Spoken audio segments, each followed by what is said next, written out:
Dave, you want to kick us off on the role of individual in society? Absolutely. It's my pleasure. Thanks, Gigi. My name is Dave Ratner. I run a law firm called Creative Law Network. And I like to say that I'm a recovering band manager. So I was a tour manager and band manager for many years prior to going to law school. And now our law firm focuses on law for the arts, on working with creative people and businesses. So this panel today is a little bit more about looking forward on what we're going to be dealing with as we try and implement or have gatherings in the future. So we got it's definitely great to have Gigi and Dani here. I was going to let each of them briefly describe kind of their backgrounds and what they're doing, and then we can dive into the topic. So Dani, why don't you tell us about what you've got going on? Well, hi, I'm Dani Grant, and I started off in the industry more in the artist development nonprofit arena, which brought me to becoming a venue manager to try and create a better platform for artists in Northern Colorado, Mishawaka Amphitheatre, which is a very special, very old venue in a national forest. Capacity is about 1,000 people. And so I'm one of those people who's here to speak as someone who is a gatherer and a proponent of providing opportunities for artists. So I'm excited to be here and be a part of this. Gigi, this has been a really cool event so far. It's been fun to watch. Thank you. And we have some kind of an interesting noise in the background, so I don't know if someone's plumbing is sucking something down or you have a family member. My name's Gigi Johnson, and I'm on, I think, career 9. When I'm not at UCLA torturing possibly some of the people who are on this call as students, we've got students from various places here as well. I do a lot about narrative futures, and especially looking at how our humanity is changing and our relationship with each other through technology. So before all of this, Maremel is a company I've had for about 15 years where I do just interesting projects in generally teaching people about technology. And it's been working with whole universities to help them change platforms, looking at M&A in the university side. That's a whole nother piece of this thing. But also taking a look how technology is changing our lives. And so some of my lens is that a lot of the recovery technologies and things are ones that really challenge who we are as individuals. And so whether it's, will I no longer be able to be anonymous in public settings? Will I have to identify who I am when I'm creating? And so that, a story I can go into about what happened in ICANN a couple of years ago and some of this stuff. If our phone's going to narc on us all the time as to who we are, who we've been next to, we could be in the same situation that they're dealing with public shaming in Korea already from the recovery, or what they're doing, and your phone is essentially something that is tracking what you're doing, and people are aggressively then using that information because people are no longer anonymous. So to frame this, I think, thanks, Gigi. And to frame this, I think, the title of this panel being the roles of the individual in society, inequality, anonymity, and rights.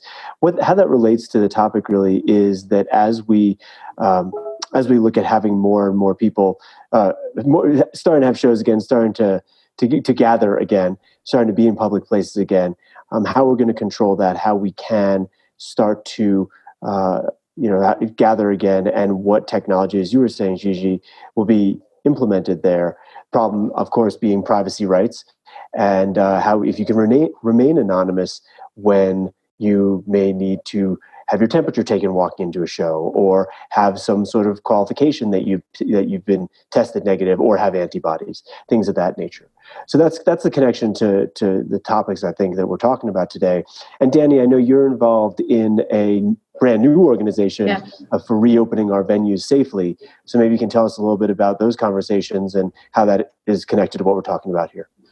Yeah, it's kind of a task force that's been created under Music Cities Together, and we heard from Michael Bracey, who runs that earlier yesterday afternoon, actually. And its intention is to create an opportunity for independent venues to work with their local governments to provide the venues an opportunity to control the narrative on what the process is going to be, how will we be the best public health assistant to our governments, and what methodologies do we find fair and safe for our customers and for our places. And so I think it's critical right now in this craziness of, providing opportunities for government to really see into our day-to-day in order to keep the public health safe. How do we get in there and work with them and protect our industry and our music community and allow us to have our nightlife be whatever identity we want, whatever experience we want, without feeling watched. And so I think the most important piece of this reopen every venue safely is creating the communication and the procedures and policies to work with our governments, and also to get some funding from them in order to provide the right skilled people at the venues to do those types of things. I mean, my bouncers don't want to become public health safety officials, and I really don't want them to either. Everybody has a role. And so if we're going to create more opportunities for communication, they need to be the right people and they need to be skilled people. And so how do we provide that and still maintain our businesses? Most of us are just trying to make sure we sell enough beer to keep the doors open. So thinking about all those things, putting the right people together, communicating with our local governments. NEVA is doing some work trying to create an opportunity for the feds to provide us with some procedures, and I think that's wonderful. In tandem with that, we want to talk to our local governments and make sure that we're creating the narrative for them and providing them with the answers that they don't understand, they don't know. So that's kind of what we're doing. And also communicating with fans, right? With the patients, because they're a crucial part of the plan. I mean, if they're going to have to comply with new regulations and new procedures, that's something that's going to have to be clearly communicated and setting expectations, I would imagine. Yeah, and how do we not drive them away from the show thinking this is going to be terrible? I mean, Mishawaka is in a national forest up off the grid, so there's no way they can track you up there. I can't even make a phone call up there. But I think about artists like Jack White who have created, the ability to, pull the cell phones, and I think he does that for the sake of the art. But I mean, some of those things come to mind in terms of like, how do we experience live music going forward, and take away some of those things that might impede with our having fun. Well, it's interesting, because we've had artists that want to prevent fans from using their cell phones, and now we may have to require fans to have cell phones. Gigi, I like that, but it's also a lot of the things that are being talked about are passive opt-in, so that people are, you won't have all of your audience that's opted in, but there's also the question of what's the actual practical action. Dani talked about training, but what's the liability? So a lot of employers are finding this right now, that they're afraid that if they bring their employees back too soon, they're going to be liable. Well, what happens if somebody comes to your venue and wasn't checked in correctly, et cetera? You're now opening it up to a really large burden of proof when you're not having the additional economics to validate that. And then you're also then having people, your phone or whatever, narking on you. You've been there. So you begin to have a whole tracking system about where somebody is. And then what's the actual process, right? So I know that some clubs, as things were shutting down, were making people sign their emails when they're coming in so that they could reach out to them to say, hey, somebody is ill here. You have no proof of some. So you start having the obligation side of a lot of this. Yeah. Right. Defining that is important. Right. And I think, and one of the things that we also don't know is how much contact tracing there will be going on in general in society. If we're talking about doing it just specifically in venues, if there's contact tracing going on in your country or in your region anyway, then you're just continuing it inside the venue. And again, I think that goes back to what Dani was saying about the interaction between the venue owners and operators and government entities that are running those contact tracing. So the contact tracing in general raises privacy issues, and those privacy issues tend to be somewhat regional in in the sense that we have different privacy expectations in the U.S. than you may have in South Korea or in Germany, and that will also affect it. So I don't know. I mean, have either of you been interacting with venue owners outside of the U.S.? Yes, and the stories are all over the map, including what even they're doing now, or even what they're doing in terms of privacy and Yeah, and we've had actually quite a few as I've been sitting through our 25-hour adventure, talking about, even what they're doing now, and what they're prepping now, and how they're dealing with it now. It's all very different already. And Gigi, yesterday when we were talking briefly, you mentioned some of the differences between the underground clubs versus the larger venues that have much more staff. And, even when the onset of this shutdown, I reached out to a lot of local venues that are, under 250 capacity, and asked them what they were thinking, how they were doing. And, the immediate reaction was, I need to continue. I need to go. It's up to everyone else. I'm not going to stop. I'll lower my capacity, but I'm going to continue. And that panic and that fear is driving venues and, the survival. And so I think creating an opportunity to have more of a venue / mass gathering / maybe like the large sports events that are going to be shut down, potentially maybe even for a year here. How are we supporting them so that they don't resort to bad things in order to survive? I think that's a really important piece. And also, there's a lot of increasing the number of pop-up events, too. So it's not that venue is the noun here, that there's so many different ways that people are having, outdoor concerts, festivals, illegal pop-ups. And I know from listening to some of the conversations that the whole underground movement now is still sort of moving out into you've closed my club, great. 20 of us are going to get together here. And I know in Japan that's been one of the sources of some of their infections, is people moving out into the underground scene, and then propagates. So you're going to have already an incentive system in a lot of cities, and Los Angeles is one of them, where permitting is such a pain anyway. So now if I have to do permitting and all of this stuff, that's a big incentive for me to do some kind of an off-the-grid activity. And we already have venues that are stretched. I think we're going to have, partially as a result of this, maybe a whole different style of gathering that may not be real estate-based. There's another difficult thing to track. Whether it's, think pop-ups that you find through So Far Sounds, Resident Advisor, Restless Nights? There's so many different organizations right now that are already tracking all of these different things. And a lot of them, the PROs aren't tracking. They already are off the grid. And now they're going to be competing with a traditional venue who's playing by the books and has this additional cost structure.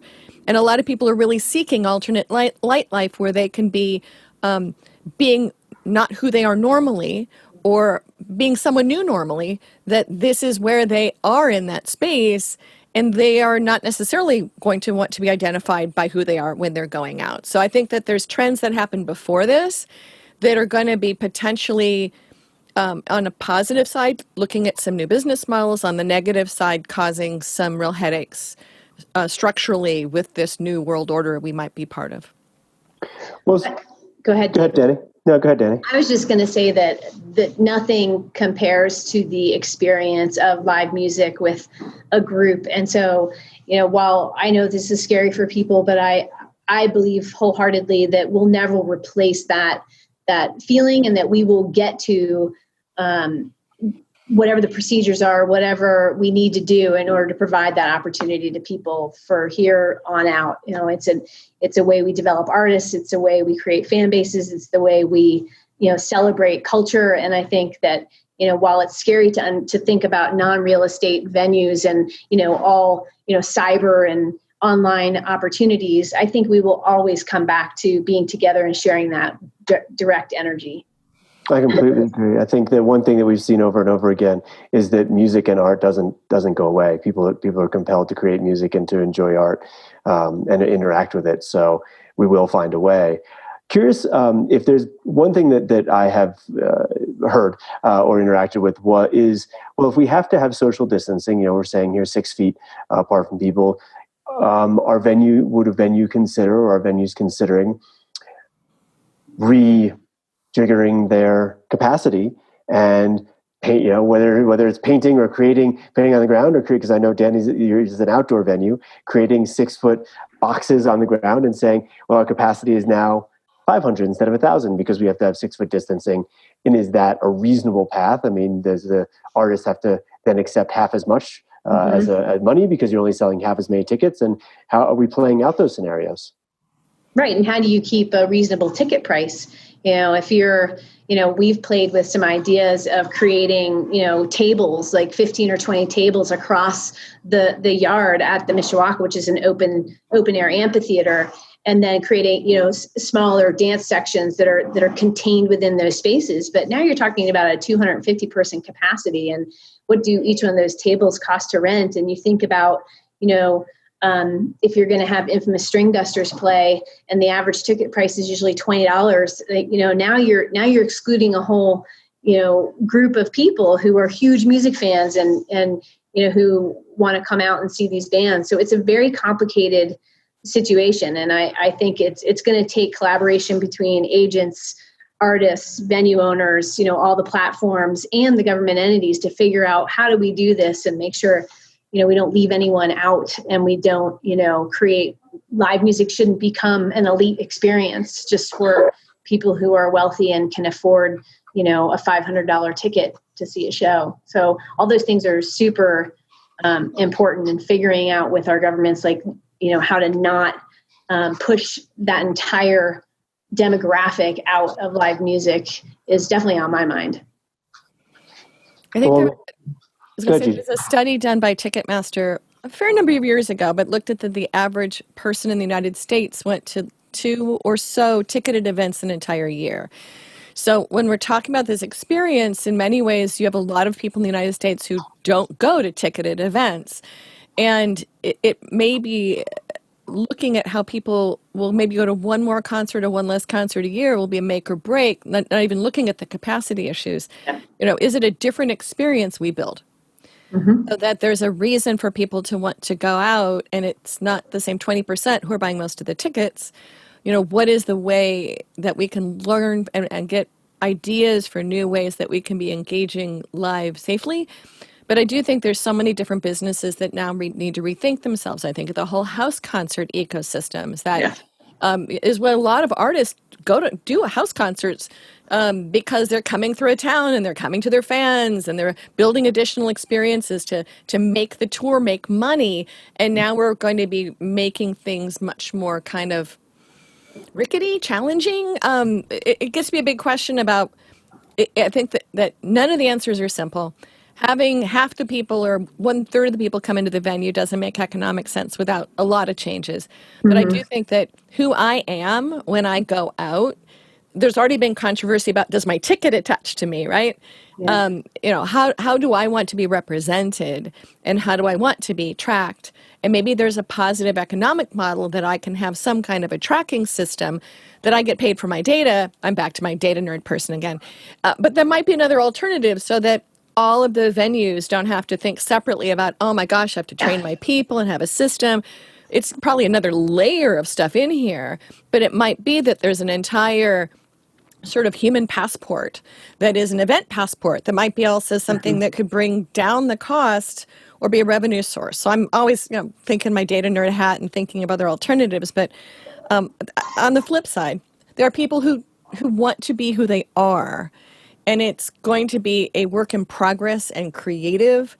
And I know we've done projects with some of my students in our communities in Los Angeles looking at how lesser represented artists have a really difficult time performing and getting venue space. And this just makes one more time and space where their audiences don't necessarily want to come and report who they are either.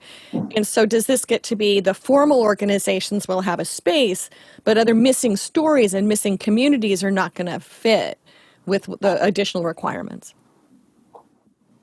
Sorry, I hope not. Yeah, stuff. Interesting, because we've talked about venues and we've talked about the kind of venue promoter presenter side. We've talked about the fan experience, but what about the artists? Mm-hmm. I mean, because first, from a privacy standpoint, certainly, the artists are more prominent and there may not be as much of an expectation of privacy. But when we're talking about safety, if an artist their job is to travel around the country and interact with hundreds or thousands of people a night, how are we protecting artists? What's the consideration for them and their health and well-being, and how does that fit into this plan? Yeah. I think, some really creative outfits potentially that are completely wrapping artists in cellophane. I don't know, it's going to be creative solutions for sure. And, Daft Punk's outfits will go really well. They go really fun. It's those things at the airport that wrap your luggage. There's no flights. You can just wrap up our artists in those things. Yeah, but I think it's creating those best practices. And I know Kate Becker is already working on things in King County and trying to develop some of those protocols. And I think artists are included in that discussion in terms of how do they create touring practices. It's even, not just keeping safe, but how do they actually tour? I mean, now all of a sudden, if you've got a string of 20 shows across the country, but only 7 of them have figured out how to do the shows, with the procedures and the protocols in place, now how are they even, generating the income to fund the tour to get across the country? There's a lot of things that go into that tour. I know some of the shows that are canceling, for me, are canceling because the first and the second and the third show on the tour dropped out, and now we're not going to fly into Colorado for your show. So even if we are able to create an opportunity to have the stage available.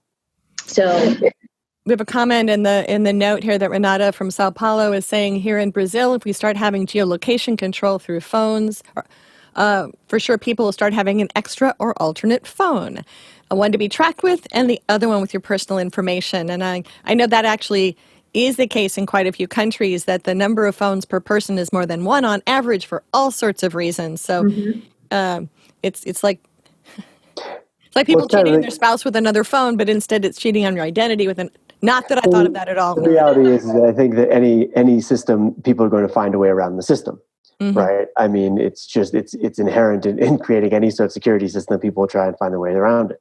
And I know venue owners deal with that every day. And so now it's just an added layer of more complications. So I understand that it certainly has to go into the planning, in that thinking about how people may try and get around it, but at least it's the effort to try and do it. Or create the process that doesn't infringe greatly on the privacy of the people, so that people aren't trying to get around it because it's acceptable. I think that's one of the things that's trying to temper the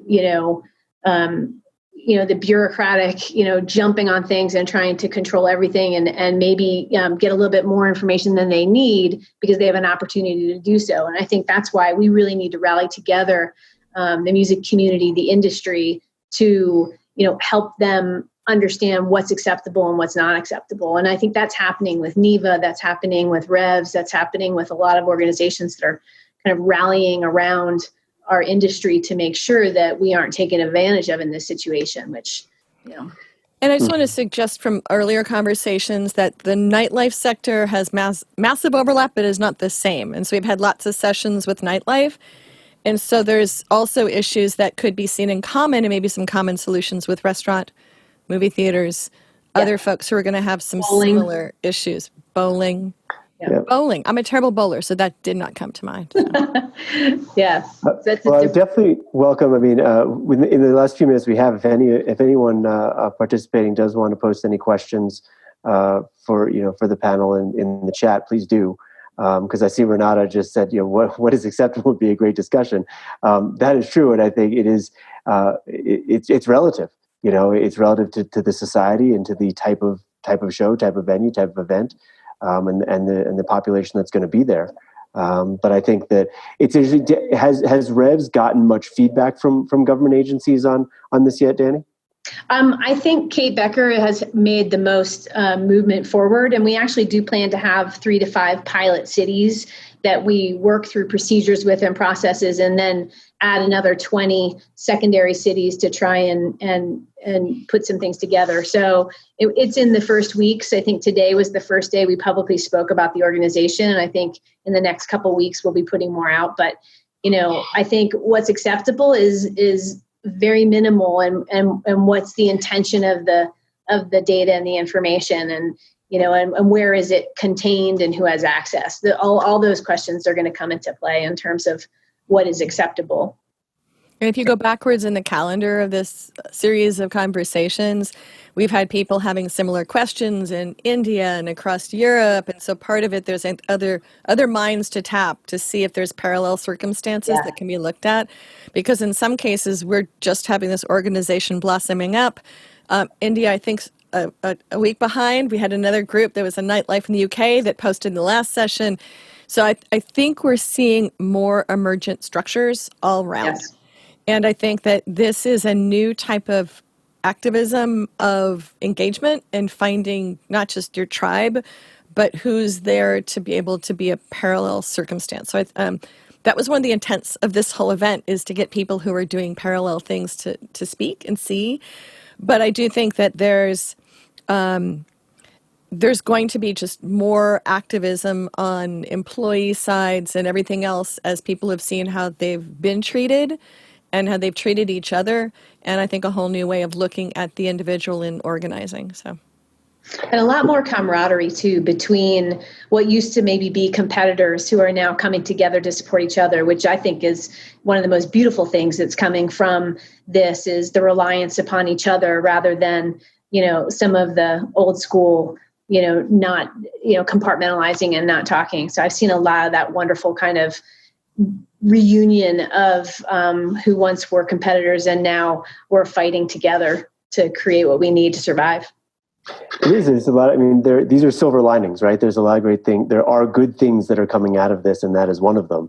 Is seeing new camaraderies and new unifications and things where everyone needs to pull together, which actually kind of relates to this question that Alison Larkey posted about regional versus national policy. And I think that that's going to be very interesting. Regional, state governments, local governments versus national. And we see that already in the various stay-at-home policies or lack, and how different states or regions are reopening with different paces, with different policies. And I would imagine we will see a similar thing here. It might be easier if you're repping an international artist. Certainly, it would be easier if there was a national policy. Yeah. But it seems like that's not based on what has happened thus far. That is not as likely. I was just to close that out, because we're at the end of our session here, is that you are seeing pieces of protest, and not just the folks that are protesting and honking their car horns, but you're beginning to have protests and violence popping up in various places to restrictions on their personal access. So I think that we can kumbaya this beautifully, but I do think that there'll be a lot of pushback to whatever the solution is by people who will feel very strongly on various sides of the political spectrum about their personal rights in the new culture and environment we're having to live with. That's very much going to, I absolutely agree that is what I would expect here in this country for sure. Yep. Absolutely. We're seeing it in France. We're seeing it in a lot of places. Yep. Yeah. Well, as we move closing out sessions, and we're about to hear from Jim Griffin, who I'm excited about, how can people reach out to you? And what do you need right now? So we have in the Slack channel, which invite people to move over into a offering and what you need section to it now. For me, you can reach out probably best through Gigi@Maremel.com. I'll put that in the chat, or Gigi.Johnson@UCLA.edu. I'm teaching a class right now on music business now during COVID-19. So I'm working with about 100 students who are out in the world digitally trying to engage with all of this, and working with a lot of you guys. So I appreciate everyone who kind of came to this conversation. Dani, what do you need? Oh, I just stuck my email in there for all the attendees if they want to reach out and offer suggestions or connect me to people who are actively working on things like this. I would love that feedback as we pull together everything that we're doing here. And Dave, what do you need? You put your contact in, but who should reach out to you? I mean, anyone with questions and wants to talk about this, I mean, we counsel everybody in the music, in the event ecosystem are our clients. And so we can help with whether, addressing these new realities, changes in contracts, changes in plans, how do we adjust? I mean, that's our job, is to counsel and help people be successful. So we're available to chat, and just drop my email in there. So anyone is welcome to reach out. Great. Well, thank you very much. Thanks for having me, Gigi. Thank you. This is great. Appreciate this very much.